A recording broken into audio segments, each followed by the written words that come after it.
Well, it is an honor to be here with you today on this Mother's Day, a day that we celebrate the mothers in our lives, not only the mothers that we still have with us, as well as the mothers that have gone on before us. And I'm sure that if you asked any mother prior to them becoming a mother, if they knew what they were in for, they would say, absolutely not. Because imagine if you read this job description that I'm going to give to you in just a couple of minutes. I can't imagine one mother saying, yeah, sign me up for that one. Because here's kind of a job description that I put together for a mother. Number one, it's a permanent job of which you can never retire or ever quit. The successful applicant must be prepared to work long and hard hours. Your workplace will be challenging and be chaotic.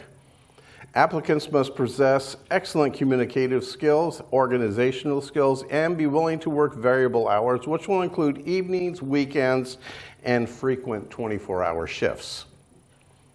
Extensive chauffeuring duties are also required, but your travel expenses will not be reimbursed. And my wife laughs at that because she is the Uber mom. Some overnight travel will be required, including trips to camping sites on rainy weekends or countless sports tournaments in faraway places. You must be willing to be hated, at least temporarily, until someone needs a few dollars in their pocket. You must be willing to bite your tongue repeatedly. You must possess physical stamina on a pack mule and be able to go from 0 to 60 seconds or 60 miles an hour in 3 seconds flat in case this time the screams from the backyard are genuine and not just someone crying wolf or plane. You must be willing to face stimulating technical challenges such as small gadget repairs, computers blocking up, or even mysterious reasons why the toilet does not flush. You must be willing to screen phone calls, maintain calendars, coordinate production in multiple homeward projects. You have to have the ability to plan and organize social gatherings for your clients of all ages, as well as their different mental abilities. You must be willing to be indispensable 1 minute and completely unrecognizable or unseen the next. Health and safety. You must be able to handle the assembly and product safety of testing hundreds of toys and battery-operated devices. Attitude and demeanor. You must always hope for the best but be prepared for the worst. You must assume final, complete accountability for the quality of the end product. Responsibilities also include floor maintenance, laundry, and janitorial service throughout the place of environment. You have no promotional aspects. None. You have no previous experience needed. Your wages and bonuses are zero. Job satisfaction is the only thing that you will be provided. You will pay every bill for the child, at least until they turn 18, with the assumption that college will help them become financially independent. That's kind of going by the way of the dodo bird, isn't it? And when you die, you'll give them whatever is left. The strangest thing about this reverse salary scheme is that you should enjoy it and wish you could only do more. The benefits, while no health or dental insurance, and no pension, no tuition reimbursements, no paid holidays, no bonuses are offered, this job supplies limitless opportunities for free hugs for life if you play your cards exactly right. And like I said, the tenure is for the rest of your life. Now, I know there's plenty of exaggeration in there, but I am sure that within it all, some of you went, yep, I can relate to that one. Yep, I can relate to that one. In fact, if you were to Google search a good mother on Google, it would bring back over 2 billion search results. I did not have time to look at them all, okay? They range from what makes a good mom to what good moms do that make them special. Here are some of the titles. Characteristics of a good mother. 3 ways to be a good mother. 8 ways to be a good mother instead of a perfect one. How you can be a perfect mother with 9 simple steps. You should all be chuckling because there's no book out there that makes it. 10 tips on being a good mother. 11 traits that make you a good mother. 15 signs of being a good mother. Amazon lists over 50,000 books on motherhood. Barnes & Noble carries over 20,000 books of them. eBay sells dozens of plates that are inscribed with the word, "A good mother makes a happy home." Stores boast of selling that perfect Mother's Day gift. Macy's encourages their customers to celebrate mom with the perfect heartwarming gift, while Walmart says, "Show her you care with a gift that says thank you." So obviously, corporate America sees the value in motherhood, and they have sought to capitalize upon it. But here's what mothers really need to be.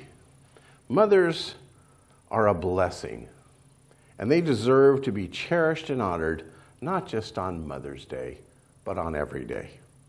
My mom has passed. Not a day that I don't miss her. Not a day. Every time, because mothers, let's face it, you guys just do amazing things. Dads, we just can't do those, but mothers can do them. Every time a mother gives birth, she puts her life on the line for the child. I remember when my youngest daughter was set to give birth to her first child, her blood pressure started going up. And what's that thing that she had that she started swelling up? Preeclampsia. And she went into the hospital once and the nurse said, "Oh no, you can go home," even though her blood pressure was like 210 over 120. And then we insisted that she go back again. And the nurse was going to send her home again. And this time her blood pressure was up even higher. And so her husband said, "No, you're staying." And by the time she got through labor and gave birth, and I went in and saw her afterwards, her face was so swelled up. It looked like you remember the movie Rocky? It looked like the Rocky movie. I could barely recognize her. And as a father, I just broke down and cried for what she had to endure to bring a child into this world. And you know what? Then she did it again. Because that's what mothers do, don't they? They are like glue. They do and they hold their family together. They do whatever it takes for their children. For most of us, our mother brought light into our room and music filled the air with happy sounds. Mothers are to be like sugar to make life sweet for their children. Mothers are also to be like doctors when they're sick, lawyers when they're in trouble, bankers when they're broke, preachers when they need a sermon, teachers when they need to learn, and police officers when they need to be stopped. A mother's will cook and clean and bake. And now I know my wife has even learned how to barbecue. Yes! They paint and decorate. They provide security at home. And they're bodyguards for their kids in the neighborhood. You want to see fangs come out? Have somebody start to attack a mother's children verbally. You don't want to get in my wife's way if that happens. Trust me. Oh yeah, Rower is mild, let me tell you. They have boundless energy. They're up before everybody, even though they're typically the last one to go to bed. Most of them have the wisdom of a philosopher, the compassion of a priest, the diligence of a concert pianist, and the patience of Job. They are to be hopeful, noble, encouraging, caring, selfless, and self-sacrificing. In Scripture, the word mother is used 321 times in 293 verses. And throughout the Bible, we see mothers that have been immortalized for being who they were. There's Eve, the mother of all living creatures, all living beings, I should say. Sarah, Abraham's wife, who at the ripe young age of 90 gave birth to her first child. Oh. There is Yocheved, who hid Moses, the deliverer of Israel, into the river Nile to protect him from Pharaoh. Then there's Ruth, the great-grandmother of King David, who demonstrated true love and respect for her mother-in-law, Naomi. There is Elizabeth, cousin of Mary, who gave birth to John the Baptist. She was a woman of great faith and spiritual discernment. Then there is Mary herself, the mother of Jesus, who found favor in the sight of God. I don't know about you mothers here, but if all of a sudden an angel appeared to you in your room and said you have found favor in the sight of God, you'd probably go, come on, where's the hologram image here? Who's projecting this? How come? Why would you choose me? And I'm sure Mary was thinking that's the very same thing. All these women did great things, and their feats, like I said, have earned them immortality within the Scripture. But there's another story today that I want to share with you, and that was one of Elkanah. And let's hear of Hannah. She was one of the two wives to Elkanah. Let me share her story really quick. We find it in 1 Samuel. She, Hannah, was deeply depressed and prayed to the Lord and wept bitterly. And she vowed a vow and said, O Lord of hosts, if you will indeed look on the affliction of your servant and remember me and never forget your servant, but will give to your servant a son, then I will give him to the Lord all the days of his life, and no razor shall touch his head. As she continued praying before the Lord, Eli, the priest, observed her mouth. Hannah was speaking in her heart. Over her lips, only her lips moved, and her voice was not heard. Therefore, Eli thought that she was a drunken woman. And Eli said to her, How long will you go on being drunk? Put your wine away from you. But Hannah answered and said, No, my Lord, I'm a woman troubled in spirit. I have drunk neither wine nor strong drink, but I have been pouring out my soul before the Lord. Do not regard your servant as a worthless woman, for all along I have been speaking out of great anxiety and vexation. Then Eli answered, Go in peace, and the God of Israel grant your petition that you have made to him. And she said, Let your steadfast servant find favor of your eyes. Then the woman went her way and ate, and her face was no longer saddened. They rose early in the morning and worshiped before the Lord. Then they went back to their house at Ramah. And Elkanah knew Hannah, his wife, and the Lord remembered her. And in due time, Hannah conceived and bore a son, and she called his name Samuel, for she said, I have asked for him from the Lord. Then Elkanah, with all his house, went up to offer to the Lord the yearly sacrifice and to pay his vow.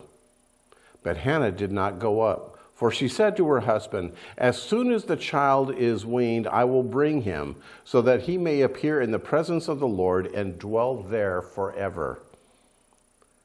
Elkanah, her husband, said to her, Do what you seems best for you. Wait until you have weaned him, only may the Lord establish his word.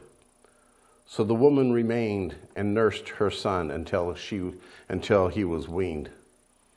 And when she had weaned him, she took him up with her, along with a 3-year-old bull, an ephah of flour, a skin of wine, and she brought them to the house of the Lord at Shiloh. And the child was young. Then they slaughtered the bull, and they brought the child to Eli. And she said, O my Lord, as you live, my Lord, I am the woman who was standing here in your presence, praying to the Lord. For this child I prayed, and the Lord has granted me my petition that I made to him. Therefore I have lent him to the Lord. As long as he lives, he is lent to the Lord. And he worshiped the Lord there. Hannah, come on. What am I doing? Hitting the wrong button. There we go. Ah, well, Hannah was a mother whose act of faith earned her a place in the Mother's Hall of Fame. Because it's something that every mother should emulate. She did the greatest thing that every God-fearing mother needs to do, in that she humbled herself before God and made a solemn vow to him, a solemn oath, by dedicating her child. She said to the priest, "For this child I prayed, and the Lord has granted me my petition that I made to him. Therefore I have lent him back to you, Lord. As long as he lives, he is lent to you." And he worshiped there for the rest of his life. Each year after that, Elkanah and his wives and children, or each year before that, Elkanah and his wives and children, they would go up to worship and sacrifice in Shiloh. And whenever the day came for Elkanah to sacrifice, he would give portions of the meat that he brought to his wife Peninnah. But to his second wife, he would give a double portion, because he knew that she was saddened, and she found favor in his eyes. But how many of you know that sometimes, sometimes you have to go through trials and difficulty even though you have the favor of God in your life? You may be asking yourself, what did I do wrong? What have I done wrong, Lord? And you've done nothing wrong, but God may be putting you to a test for his glory, because God should always get the glory. Because the Lord had closed Hannah's womb, Peninnah, her rival, kept on provoking her in order to irritate her. Can't you just see? That's what some girls do to other girls. They like to get under their skin, don't they? Sometimes when you're going through your test, the devil will send somebody to mock you, torment you, provoke you, and even laugh at you. Peninnah tormented Hannah and called her names. We call it bullying today. And it went on year after year. And Peninnah continued provoking Hannah even in church.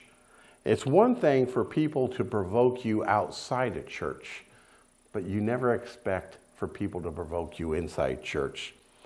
It hurts because they're the people that you should trust the most. They're the ones that you call the family of God. The Bible tells us that Peninnah provoked Hannah until she cried, until she could not eat, and not even her husband could console her. And they all went up to Shiloh again. She was so depressed that she wept and prayed earnestly unto God. She prayed to the Lord, weeping bitterly. She was in a pit of despair. In her sorrow, she cried out to God.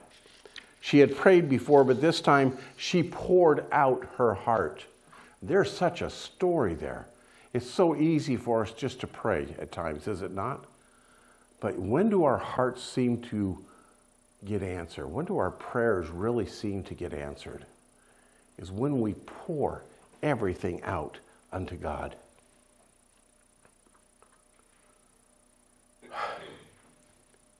She emptied herself, her grief, her pain, her sorrow. She had prayed before, but this time she made a vow. Sometimes to get what you want, you have to make a vow. It's not easy to make that vow because she wanted so badly to be a mother. God remembered her, and he remembered her vow. The child was born. She called him Samuel. She raised him until he was able to be on his own. Then she took him to Eli. Samuel, if you don't know the story of Samuel, Samuel went on to be a prophet, a priest, a judge, and a military leader. He helped God transition Israel into a monarchy by naming Saul the first king and then King David the second one. And through it all, Hannah kept her vow to God. She suffered for a long time. As much as she loved her son,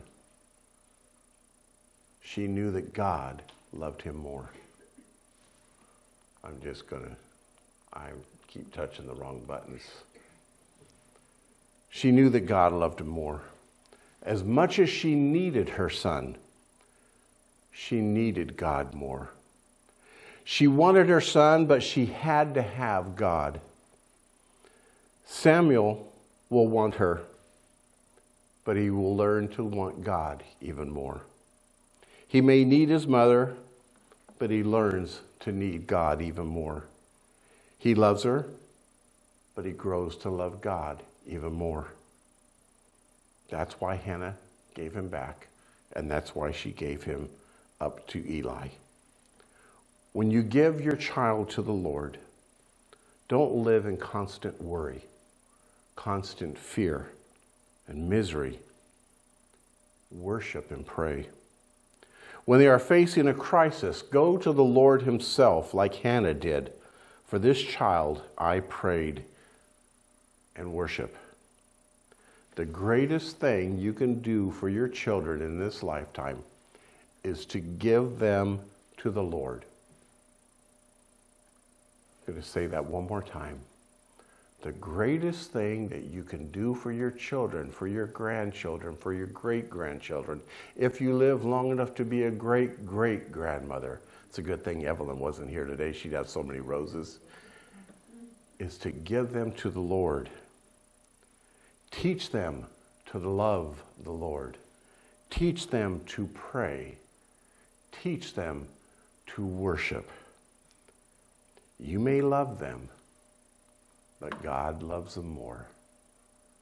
I'm going to end the service today by us having a song that just pours a blessing over each and every one of you, and especially you mothers.